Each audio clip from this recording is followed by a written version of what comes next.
Inculpación. Detrás del diseño de cualquier política hay un asunto de orden ideológico.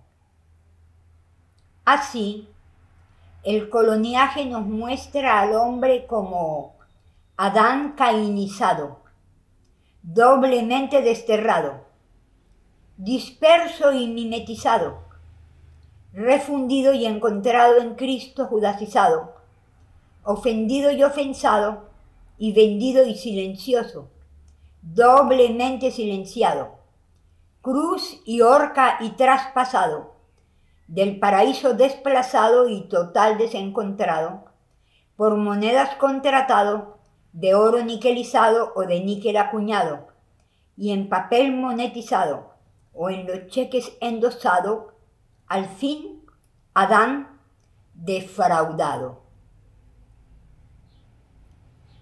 La inculpación no tendría éxito si la gente no le otorgara crédito.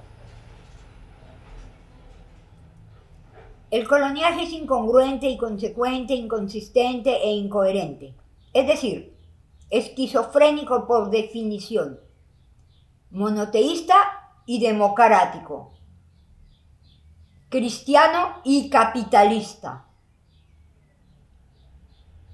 Sus paradigmas son egoísmo diletante en lo personal, dorado sueño de la cibernética en lo tecnocientífico, colonización galáctica en lo sociopolítico. La punta de lanza del eje de su penetración es la culpa. La inculpación es el primer gran efecto, la primera gran meta, el prioritario objetivo de cualquier religión, principalmente de las monoteístas.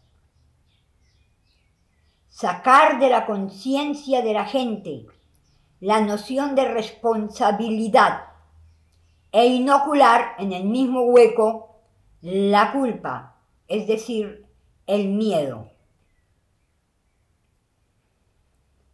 Esto es muy importante, muy complejo y determinante, porque en adelante permeará todo en la vida de los individuos y de las sociedades creadas por esos individuos.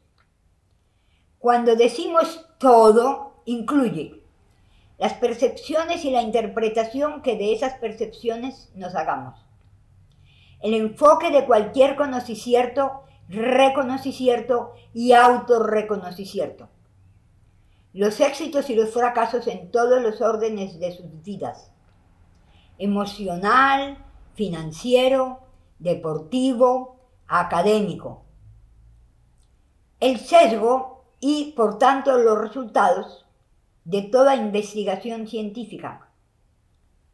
La aplicación de esos resultados a la vida individual y a la colectiva. Los conceptos con que se piensa y con los que se realiza cualquier análisis. Las decisiones y ocurrencias.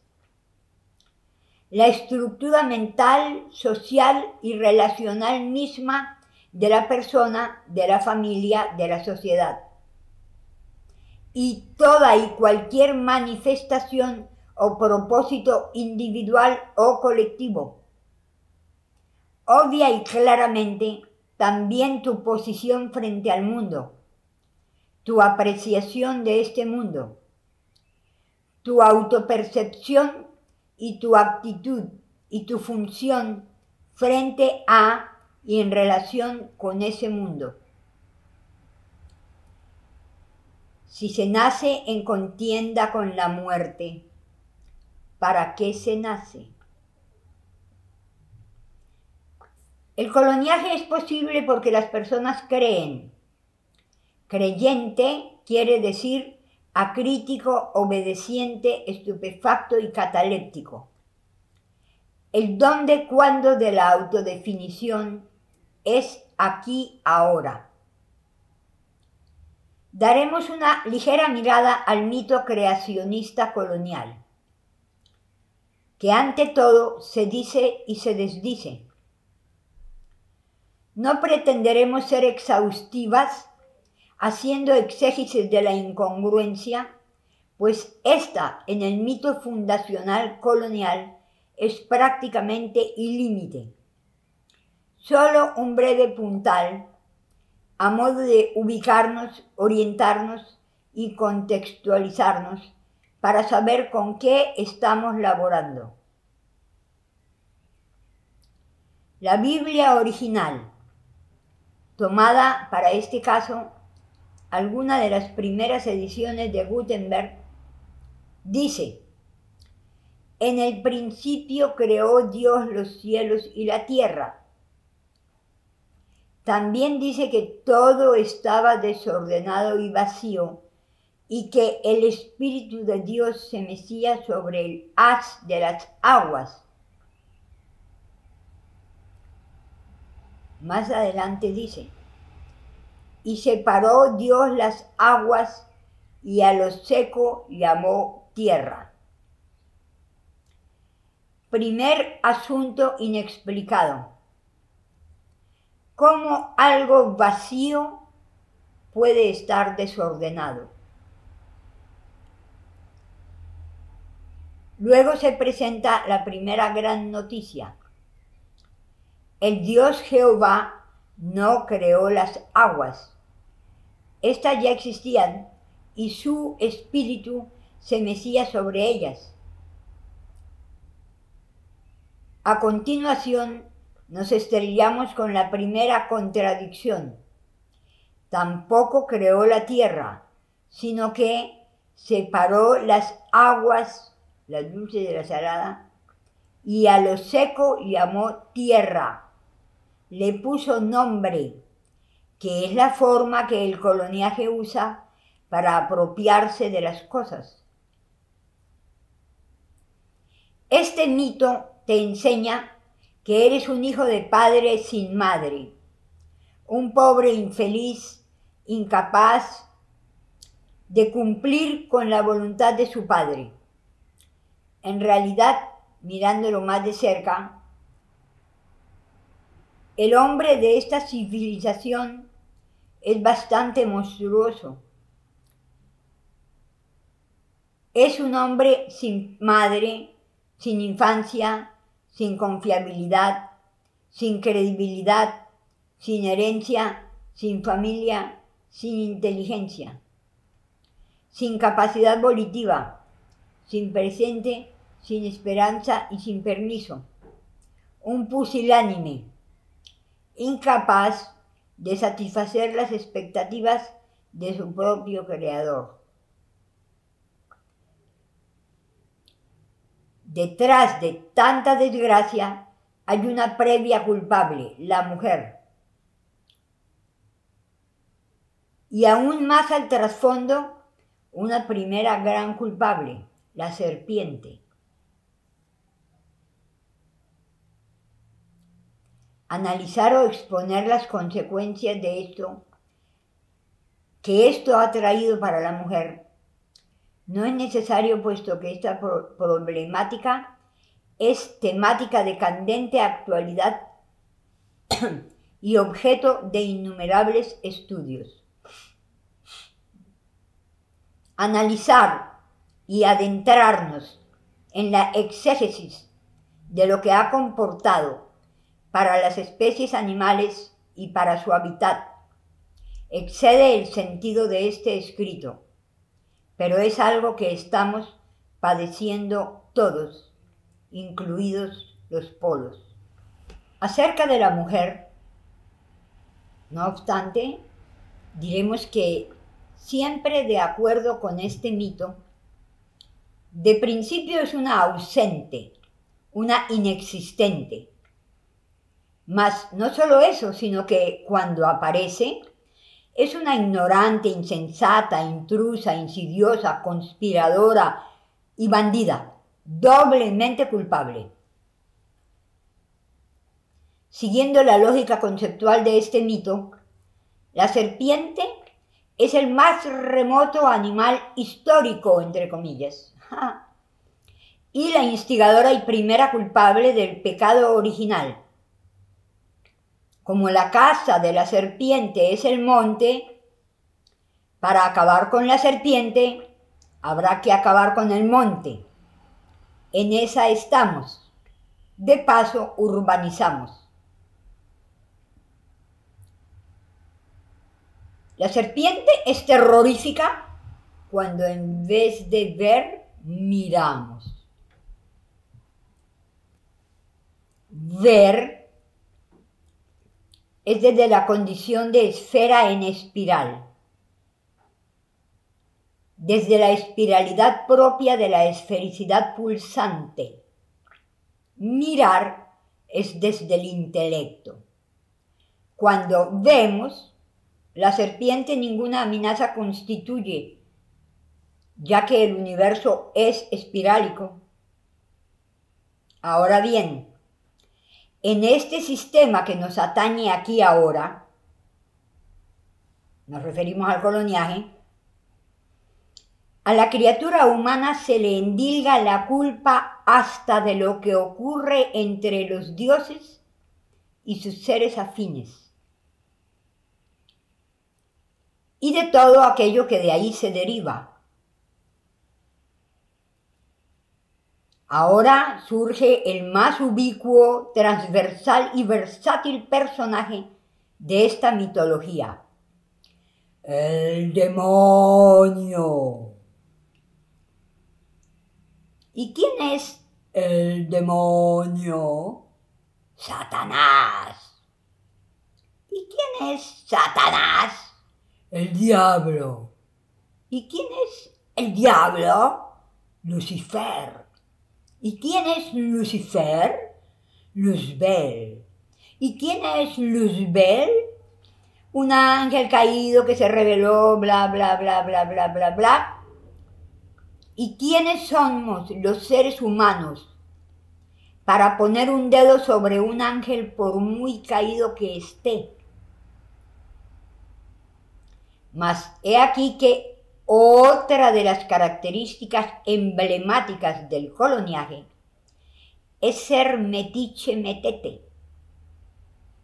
Si el ángel cayó, por el motivo que haya sido, ¿no es ese un asunto entre él y su creador? ¿Qué velas lleva nadie en ese entierro? Pero el desrespeto es fundamental en esta ideología. Consecuencialmente, al entrometerte en el asunto, te echas encima el muerto y, claro, caes en el terrinferno. Aquí solo empieza el rosario. Aterrizamos de nuevo y nos encontramos con ese supremo acto creador de poblar esa tierra recién seca, recién despejada, recién separada del agua separada y recién nombrada tierra. Presentado como una torta coronada, ¿cómo no?, en un drama definitoriamente dicotómico, con su emblemática fresa: Jehová, Dios, macho, toma en sus manos barro, macho, y genera un hijo macho. Y luego se asustan del homosexualismo.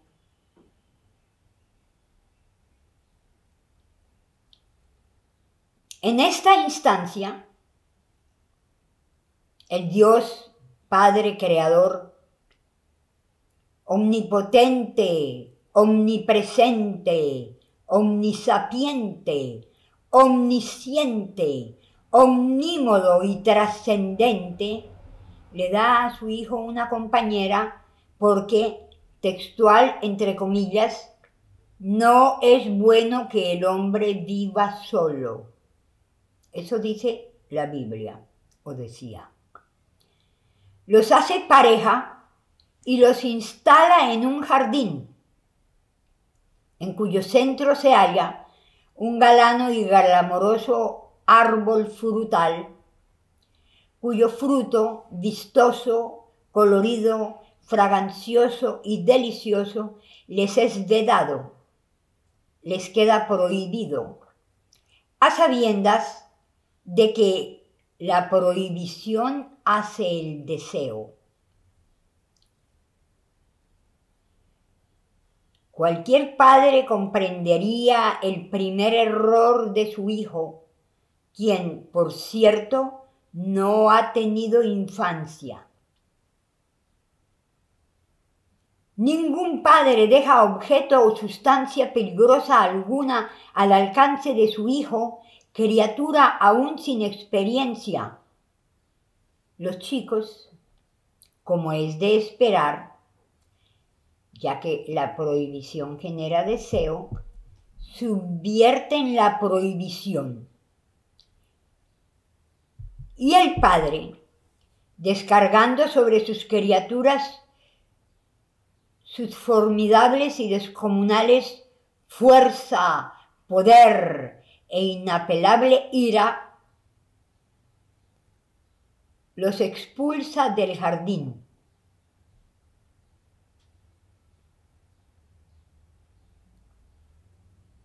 Inermes, estupefactos y totalmente desorientados, los destierra a tierras extrañas. ¿Acaso acabamos de decir que la tierra está recién creada? Obvio macrobio, el único lógico destino y futuro que les depara es la esclavitud. En el intertanto, Jehová se ha ido a descansar. Nada queda dicho acerca de si en ese descanso se embriagó y a continuación todo es un delirio, si se drogó y todo lo subsiguiente es una alucinación, si enloqueció y en consecuencia todo es una fantasía, o si se durmió y por ende todo es un sueño. Para darle compañera a su hijo, la cual en ninguna parte del gran acto fundacional de este mito es denominada como hija de Jehová o hija. Jehová induce en ese su hijo un profundo sueño. Tampoco se encuentra mención específica alguna de que este hombre haya despertado, por lo que no se descarta que luego de caer en el profundo sueño, para pasar por una cirugía costal, tendría que estar o anestesiado o hipnotizado. Todo lo subvenido a continuación sea hasta hoy su pesadilla.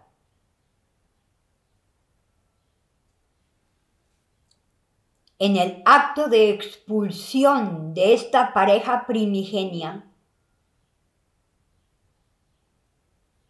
en lo que le llevó a rugir ¡fuera!, Jehová funda la propiedad privada y la tiranía. Esta es mi casa y aquí se hace lo que yo ordeno.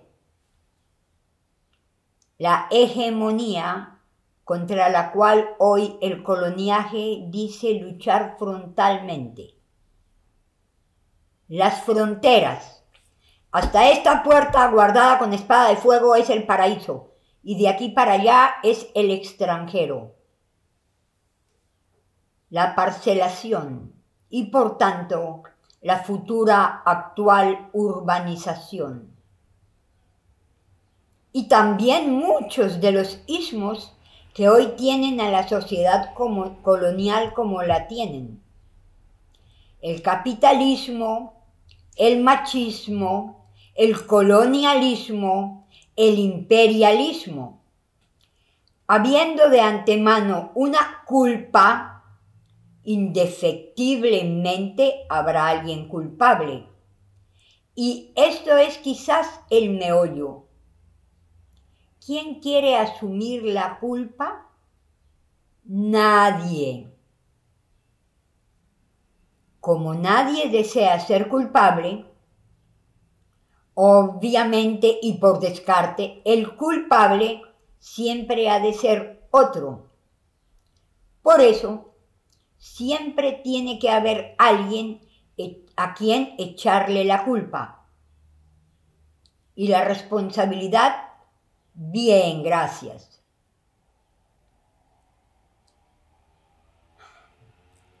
Escucho ya a los predicadores diciendo que esa culpa se la echó encima a Jesús Cristo y la purgó en el Calvario por nosotros. Y luego resucitó y fue elevado a los cielos. Primero, muy mal ejemplo, enseñarle a todo el mundo a echarse arriba la culpa, la cual es inexistente, por lo menos entre nosotros. Muy mal ejemplo. Segundo, toda esa telenovela de terror y de horror del Calvario y el...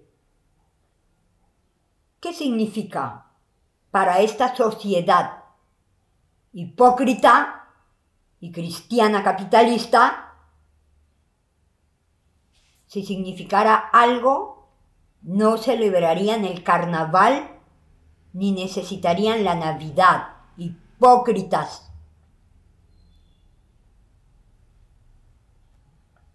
Otro sí, el formidable proceso de población generativa, exuberantemente generosa, capa por capa, reino por reino, de la inconmensurable e inabarcable, alucinantemente biodiversa, irrigada, humedecida, rumorosa, colorida, florecida, fraganciosa, frutecida, suculenta, lítica, monolítica y alada y flotante, densa y sutil, multifacética, inacabada y sorprendentemente evoluyente, apacible y silente, tierra, queda reducido, en pocas palabras, a una simple parodia.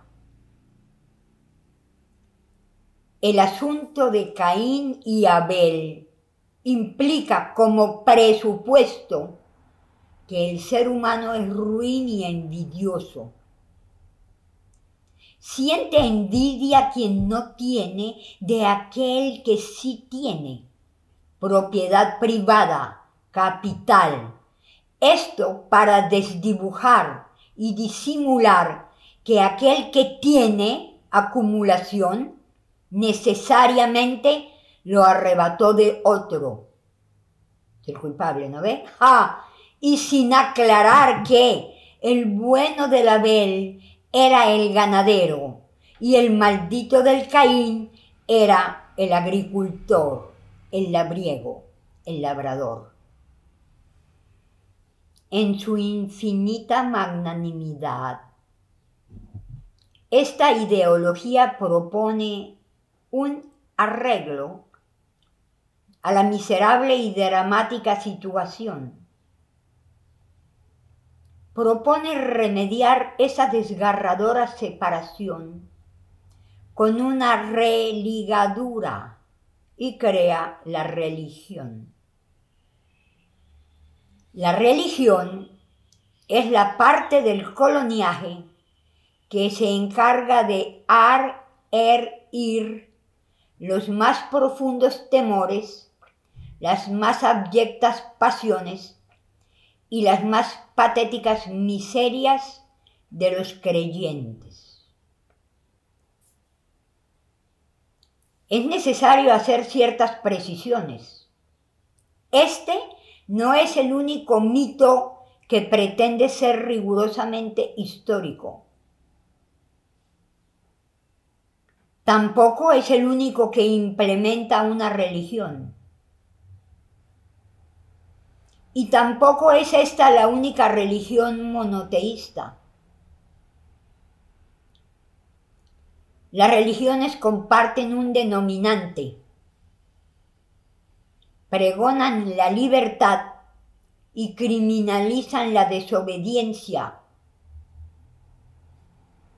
No puede ser de otra manera, ya que el coloniaje es eminentemente esquizofrénico.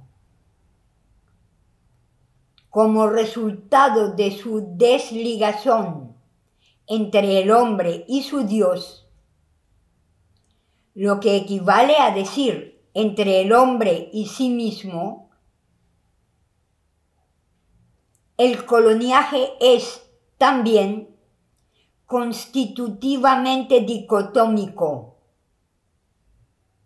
La gran dicotomía aquí es culpa-responsabilidad.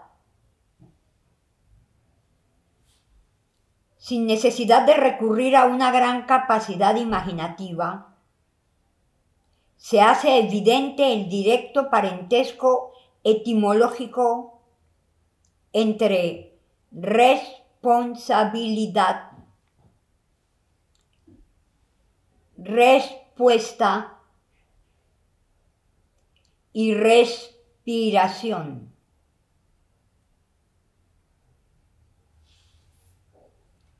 Esto parece sugerir que respirar es la respuesta responsable de un ser viviente cualquiera. Lo que plantea la responsabilidad respiratoria como respuesta autoconsciente en un universo que respira. Esto es, mientras la responsabilidad primigenia, prístina, no estuvo mediatizada por el factor culpa. ¡Puta culpa! Proponemos y sostenemos que la luz es una materia autoconsciente, inteligible, inteligente y sensible, plásticamente moldeable por la intervención o al influjo del pensacierto, de la voluntad y de la intencionalidad humanas igualmente autoconscientes.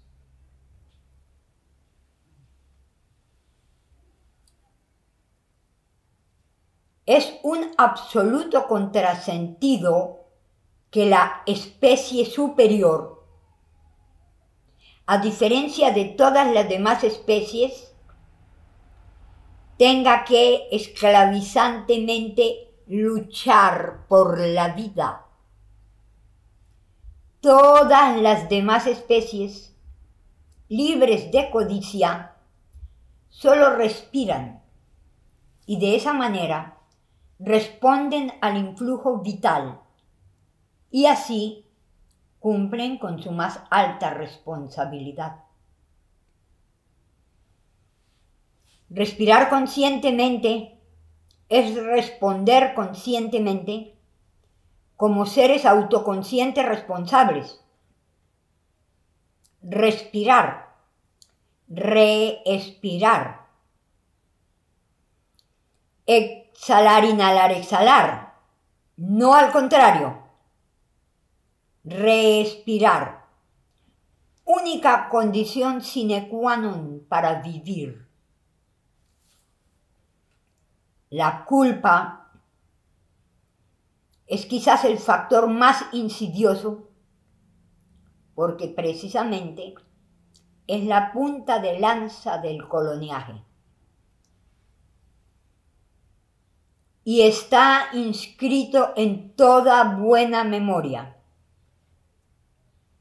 Ese bicho ponzoñoso, creado con la finalidad de producir miedo, esclavizante, paralizante.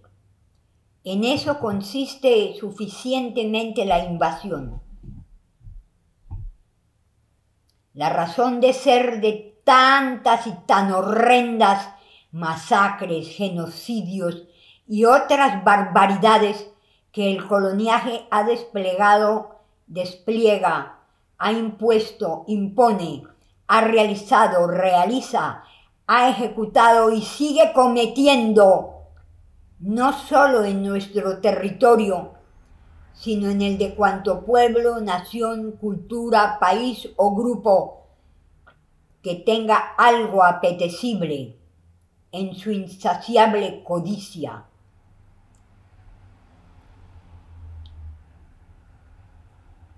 La razón de ser de eso es su insaciable codicia. Todo se asienta en esta premisa conceptual mítica de que el hombre común, porque ellos son una especie aparte, de que el hombre común, como un culo, está separado de Dios, es decir, separado de su origen, de su esencia, alienado de su naturaleza. Dios, el Padre arquetípico, iracundo, vengador, omnipotente, está recabriado con esta su criatura, insignificante, torpe, bruta, equivocadísima, ignorante, desobediente y muchos etcétera. En síntesis, culpable. Esta criatura le ha dado a su creador, Dios Padre, dueño y Señor, motivo de gran bronca, por lo que siempre dentro de ese orden de ideas se ha hecho acreedora a un destino tortuoso, a un exilio inapelable y a una tortura eterna que incluye arder en fuego sulfúrico vivo, sirviéndole con horario al coloniaje. Su religión trajo la culpa y la culpa trajo aparejado el miedo. Podríamos extendernos y profundizar ad aeternum y ad infinitum sobre semejante aberración, ya que este padre, al primer error de su propia creación, deja caer sobre este hijo su descomunal poder que lo reduce a lo que estos han hecho de los pueblos colonizados y sometidos en nombre de aquel. Obvio Macrobio, cuando Jehová le asienta demoledor puntapié en santa la parte a su propio hijo, en ese mismo instante quedan establecidas la propiedad privada, la exclusión, la urbanización y un montón de ismos hasta el patriotismo. Coloniaje, infrananoscópico segmento de espiral. Nada. Invadir la luz. Teraberretín de una nanoautocombustión. Chorrito de humo. Nada. Pero con un berretín de dueño y amo omnímodo, tú, hermano, reclutado, esclavizado, confinado en nefastos ambientes progratóxicos, razonador racional inconsciente, soldado raso de la guerra del consumo. Mientras tu señora burguesa sueña con una mansión sin polvo en un planeta sin bichos, la Tierra. Y la gente como tú, bien, gracias, bautizando hijos y enterrando abuelos en la pila del agua bendita. La culpa, la subsecuente inculpación y el resultado o el resultante culpable formarán en adelante la guía axial de toda la historia del coloniaje.